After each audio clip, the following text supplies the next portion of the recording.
Hi there. Welcome to Ask the Chiropractor, your source for ultimate health, healing, medical, and chiropractic related information. We're here with our special guest. We have Dr. Ron Letterman out of West Bloomfield, and I'm Dr. Adam Rodnick out of Commerce Township. How you doing, Doc? Great. How are you, Adam? Doing great. Great to have you here today. And I want to start off by asking you, what made you get into this line of work? Well, I became interested in orthopedics when I suffered my own orthopedic issue as a teenager. I had spondylolisthesis, of all things. And so if we could explain to our audience a little bit about that, what a spondylolisthesis is, it can be congenital or traumatic, where one of the bones, and usually the lumbar spine, will slip forward and have a small break in part of the vertebrae and will slip forward. And the main symptom that people will get is a whole lot of pain. And so obviously you must have suffered from that pretty significantly, huh? Well, I find myself sitting here squirming as you explain the anatomy of it. But during my freshman year at University of Michigan, I found I was having more and more difficulty sitting through the classes back in the day when people actually had to go to the auditorium and sit through a lecture and it wasn't all online. And I was having a lot of radiculopathy to the point where I almost had to drop out of school. And after my freshman year, I had a spinal fusion. Wow. And so he used some words. So a lot of times in medicine we use a lot of fancy words, but the word radiculopathy, what he explained, was basically a radiating type of pain down the legs. Also could be down the arms, basically radiating anywhere, but this specific type of injury that the doctor had was radiating right down the leg. And you probably felt it right down the back of the leg into the toes and everything, huh? That's exactly right. And then, a fusion is where they have to stabilize the spine by bone grafting, and back then they used bone graft. Now there's surgical procedures where they have screws and metal rods. Gotcha. Doesn't sound pleasant though, huh? No, but I've been to chiropractors myself for treatment with back issues, and it's all about doing what it takes to eliminate the pain, eliminate the symptoms, and restore function. And fortunately, as I sit here, they were successful in doing all of that because, like you, we're very active and we're moving all day, moving around, and so I'm very thankful for the treatment I've received. And that's fantastic that everything has worked out through that.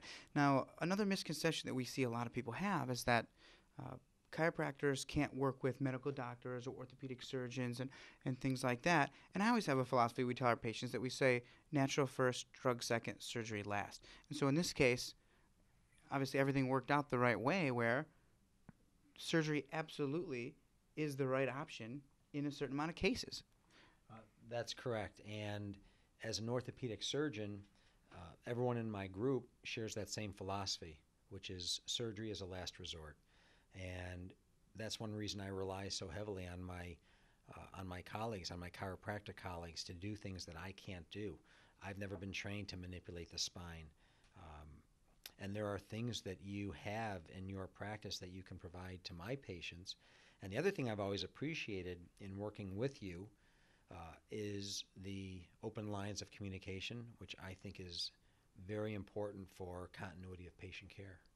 And that's another thing. People believe that if they are seeing a chiropractor or a physical therapist, they can only do the chiropractor or only do the physical therapist or only see the orthopedic physician. And that's not the case. We can actually co-manage at the same time. Even at this time, we have dozens of patients that are seeing myself on a somewhat regular basis and seeing Dr. Letterman, and we are able to co-manage very well while sending records back and forth, sending reports back and forth, sending x-rays, and everything is mostly digital now, so it's on discs. It's very easy to communicate with other physicians now. I agree completely, and that's one reason it's such a pleasure to work with you and many of your colleagues is that they seem very open and amenable to communicating. I think that by nature, chiropractors tend to be very compassionate, caring doctors. And I think anytime you enter a profession where it's very hands-on, you have to have that to want to do that all day long. And I have found that my chiropractic colleagues are wonderful about picking up the phone, calling, wondering what's going on, trying to coordinate care, and being able to make it a team approach. Absolutely. The bedside manner is very important, not just with our patients, but even with other physicians that we co-manage and we refer back and forth with. And so, like we said, a lot of people think people can only see one physician at a time. And again, that's not the case. But one thing I really love about your clinic is that you do try to do natural first and try to prevent surgery if you can. But when surgery is a must, I know when you're going to do surgery on our patients, they need it, absolutely. And so I know here you also have your own physical therapy department, and you do some natural things as well to help prevent the need for surgery sometimes. We do. We believe in, like you said, conservative, non-operative management, and then surgery as a last resort. Myself and my partner, Dr. Quarterwitz, were both board certified and fellowship trained. So we've done additional training beyond our 5 years of our orthopedic residency, but we've surrounded ourselves here in the office with a staff that is compassionate. The first thing we want our patients to see is a smiling face. We have physician assistants that are wonderful at evaluating and creating accessibility. If my partner and I are in the operating room, we still have orthopedic physician assistants that can get patients in for same day for an acute visit. But we have ultrasound machines where we can do ultrasound examinations of whatever body part we're dealing with. Usually not the neck or the back. We leave that to our chiropractic colleagues, but the shoulder, the wrist, the elbow, the knee, the ankle. And sometimes if a patient is deemed a candidate for a cortisone injection, we'll use the ultrasound to guide the injection. And what's nice about that is you can make sure it goes exactly where it's supposed to go and avoids any structures that could potentially be painful. So we've been told by many people that our injections are the best they've ever gotten, and that's important, part of the compassionate program. We also believe in topical anti-inflammatory creams. There are compounded creams that are better than a simple cortisone cream that you can get at the drugstore. And again, if something as simple as a lotion or a cream that you apply once or twice a day. It's still just topical, it's not invasive. Exactly. And typically doesn't have any side effects. So, that's the whole thing. I know we both believe you deliver care that is going to benefit the patient. You minimize invasiveness of treatment. You minimize side effects. And at the end of the day, hopefully everybody's happy. And so you spoke a little bit about some of the technology that you use to make your procedures more specific and better for the patients, and that's fantastic. And we try to do the same thing. We have a digital motion X-ray system, so we can actually see range of motion, where there's restriction, where there's arthritis, where spurs are grinding. It makes for our procedures and our adjustments a lot more specific, just like you. And technology can have a huge impact on patients' health. Well, that's impressive that you say that, and I couldn't agree with you more. First of all, having my own practice, I understand how expensive that new technology equipment is. So I applaud you for taking the step and making that investment in your patients. That's really impressive. But I also can tell you that for years, I suffered from back pain, and this is decades after my fusion back as a teenager. And many of my own colleagues, my orthopedic spine surgeons, couldn't figure out why I was hurting until I went to a doctor that was able to take dynamic X-rays that showed there was actually instability. I don't think they had the technology you have, and that is a wonderful tool to be able to offer to your patients. I imagine not many people have that. Yeah, absolutely. So we really value that, and it helps our patients a lot.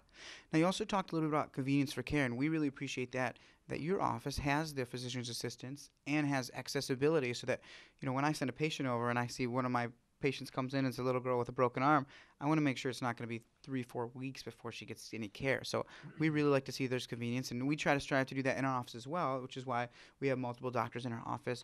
We have a lot of chiropractic assistants. We can take a new patient almost any time, same day. If there's an acute injury, we can take a new patient. That's great, and we've experienced that when somebody's been in acute back pain, and that's not really something we deal with. Your office has been great. We've always been amazed at how difficult it can be to get into an orthopedic surgeon's office, and we've, like you, have tried very hard to put a system in place where if somebody, and look, people fall, they trip. In the wintertime, it's on the snow and ice. In the summertime, it's finally getting out in these wonderful winter summers and being active. We have people with acute injuries, and it's important to be able to get them in as soon as possible. So we have a same-day, next-day policy for acute orthopedic injuries. Let's talk a little bit about some terms and some medical terms that people know or hear that they don't necessarily understand. So one is arthritis, a very common thrown around term. We know there's a few types. There's rheumatoid, which is more chemical, and then there's degenerative osteoarthritis, which we deal with on a very regular basis. We deal with both, but we deal with degenerative osteoarthritis very commonly, as well as yourself. And so let's maybe explain a little bit of that to our audience of how degenerative osteoarthritis sets in, some things that can cause it, maybe some things people can do at home to prevent further damage to joints like you see a lot of knees, or spines like we see a lot of spines. Well, arthritis is, I believe it affects a third of Americans, if not more. So there's 100 million, 150 million people out there that suffer from arthritis. And sometimes, including children. that's right. We're not talking about the juvenile rheumatoid arthritis or some of the chemical-based arthritides that you mentioned. But arthritis is basically the wearing down, for whatever reason, of the cartilage at the end of the bone. And you have to understand that at the end of a bone, at the end of your thigh bone, and at the top of your lower leg bone, you've got smooth white tissue known as cartilage that allows for a smooth gliding motion, and it allows us to do what we do. It allows motion and movement. When that cartilage breaks down, you can get exposed bone, so now you have bone on bone. And when bone rubs on bone, it can be very painful. So there's a lot of different treatments for that, but arthritis usually affects the weight-bearing joints, hips, knees, and the ankles. But one of the most complex weight-bearing structure is our spine, and that's where the things that you do can help so much. And we see, if you look at our model here, this is a normal, healthy disc space.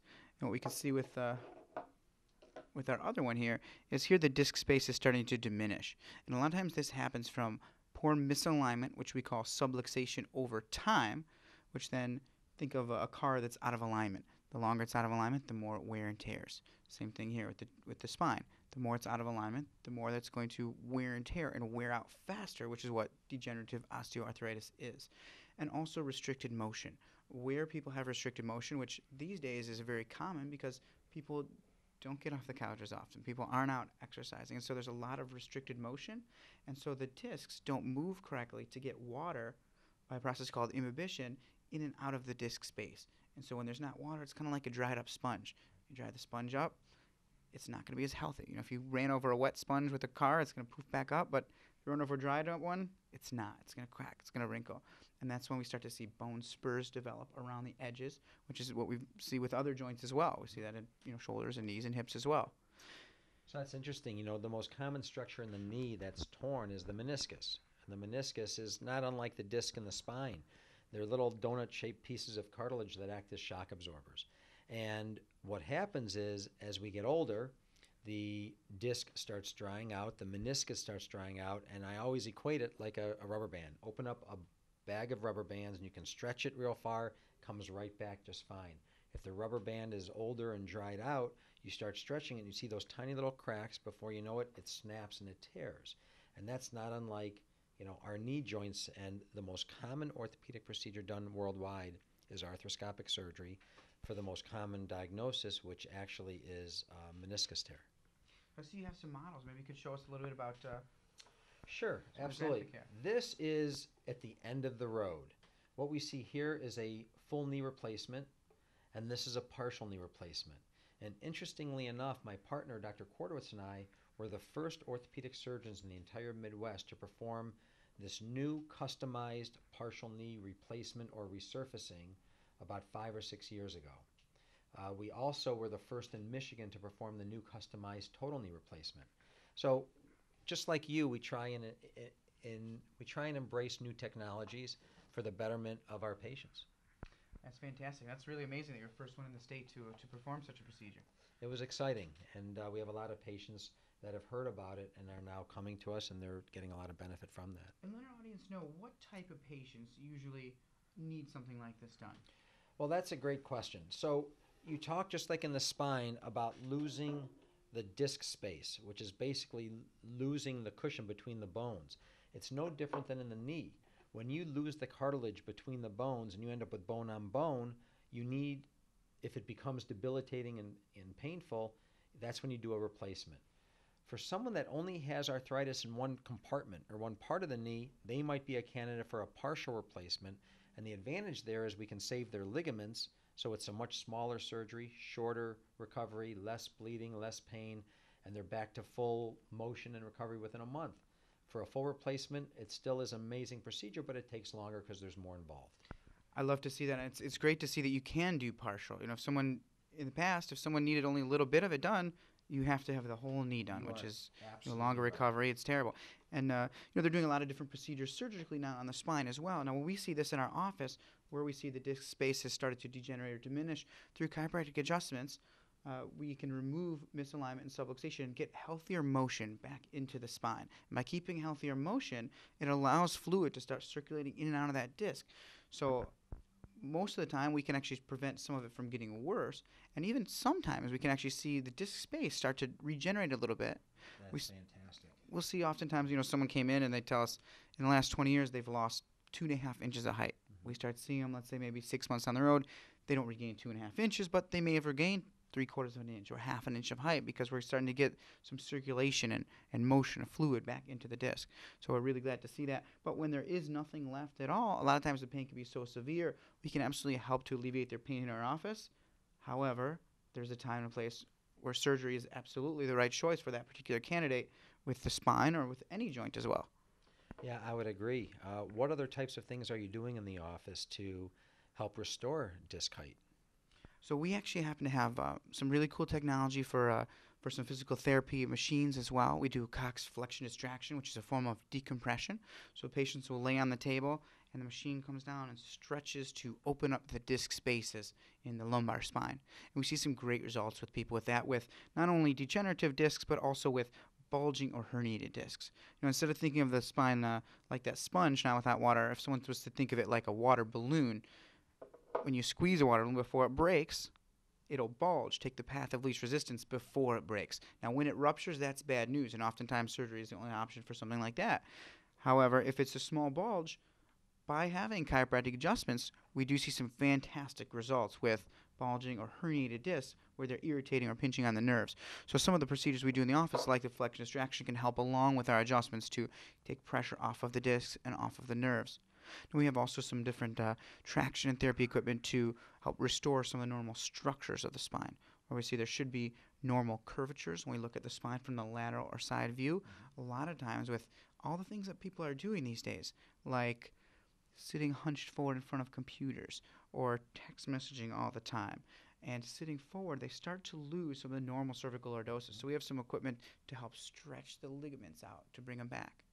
Now, another time we see people start to lose those type of curvatures is through whiplash or auto injury accidents. So we do see a fair amount of patients that have had a whiplash or auto injury and have lost some of that cervical curve and now have ligament laxity or soft tissue damage. And so the chiropractic adjustments are fantastic for that, and some of the other equipment we have in our office helps along the lines with that. And I know that you also see a fair amount of people that had possibly been in an auto injury or a major whiplash, whether they were thrown off of a horse or a snowmobile or any type of a whiplash type injury. That's correct, and they can be in a lot of acute, severe pain, and that's really where we could use the help of our chiropractic friends, because we don't have the traction equipment that you have, and we don't have some of the other devices. I know, some of the things that you brought here today.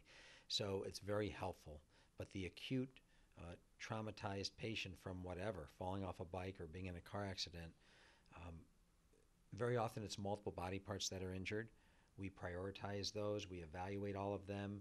We are more than happy to take on, as you do, I know, take on the quarterback role of making sure they get to where they need to go. You can take care of this part, send them down the road for this, and vice versa. So again, it all comes back to the team approach. And like you said, the quarterback role, it's fantastic, for a patient standpoint to have an advocate that is a physician that can be on their side and say, we want to help you here, but also you need to see so-and-so or so-and-so, because a lot of people have multiple injuries, multiple joints, multiple sites, and we need a lot more help than just a little bit. I agree. There are patients that we have seen that have been with one doctor, have been receiving therapy for 9 months. They don't feel they're getting any better, and whoever you're treating with needs to be aware of whether you're responding to treatment, whether you're at the right place. We've never taken the approach, nor have you, that if you come to us, we're going to do everything. If you come to us, we're going to do for you what we're better than anybody else at doing, and then we're going to make sure that you get to somebody that might do something I don't do or you don't do. And again, that's all for the benefit of the patient. Absolutely. We specialize in certain things, and you want to stick with what you specialize in. Now, one misconception a lot of people have about chiropractors, and I brought an instrument to show today, is that they have to have a cracking noise, and some people are afraid to hear a cracking noise when they get their chiropractic adjustments. Now, the cracking noise people think is the bones pop, snapping, or cracking like Rice Krispie treats.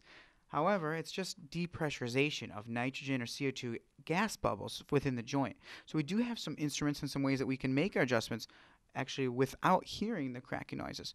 So this is what we call the Chiropractic Activator.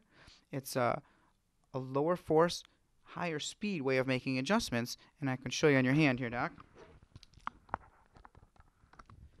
You see it's going to make a little popping noise, but we can actually use this to move joints, to break up scar tissue and adhesion, to hit some tight trigger points and muscles. So we use this regularly on a lot of our patients as well.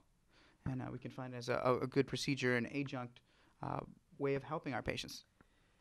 A lot of people have heard some of the horror stories of adjustments when they shouldn't be adjusted, or they've heard the horror stories of having back surgery or any kind of knee surgery, perhaps from somebody less qualified or just for whatever reason didn't have a good result. It doesn't mean that that's the way everything is. I think to go to someone like you who is compassionate and explains to the patients, and you're certainly well trained, so you know how to do all of these things the right way. A lot of our time is to try and dispel some of the myths that people come to us with and explain to them why they're at the right place and what we're going to do and how it's going to help them. But you're absolutely right. People do, hear about the cracking and, is that okay? And it is. If it's done properly, it's all absolutely fine. And you talked about explaining to the patients. We find that is very important, and that's something you guys do a great job with here in your clinic, is explain to the patients what's going on. If they don't understand, well, depending on how they respond, they may think something is great or something is not. Well, it may not be the case. Explaining to them is really important. And another misconception that we see with some people is they think they can't see a chiropractor once they've had surgery, or they can't continue to have care with their orthopedic or physical therapy once they've had surgery. They may think they've had surgery, they just have to live with it forever. And that's not necessarily the case. In our office, we do see quite a few people post-surgical where we can't do necessarily everything that we could do with them pre-surgery, but we can still do some things. We can still absolutely help that patient as well. I agree. Absolutely. It's all about continuity of care and knowing when to treat someone and knowing when to release them.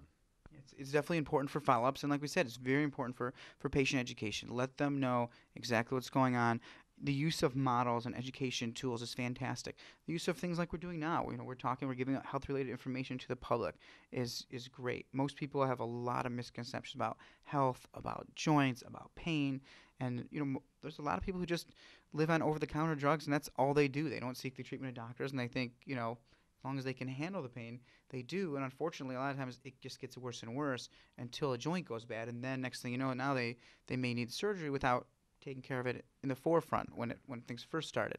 Not to mention the potential side effects of the over-the-counter drugs when it's not being monitored properly. Absolutely. We see that a lot. I mean, we see more kidney damage, more liver damage because people just live on over-the-counter drugs, unfortunately. So it's important to speak with their doctors, speak with their pharmacist, speak with their specialists about, the things that they've been doing. I couldn't agree with you more. Well, thank you so much for joining us today, Doc. We're here with Dr. Letterman out of West Bloomfield, and I'm Dr. Adam Rodnick, chiropractor out of Commerce Township. Thank you for joining us on Ask the Chiropractor. We'll see you next time.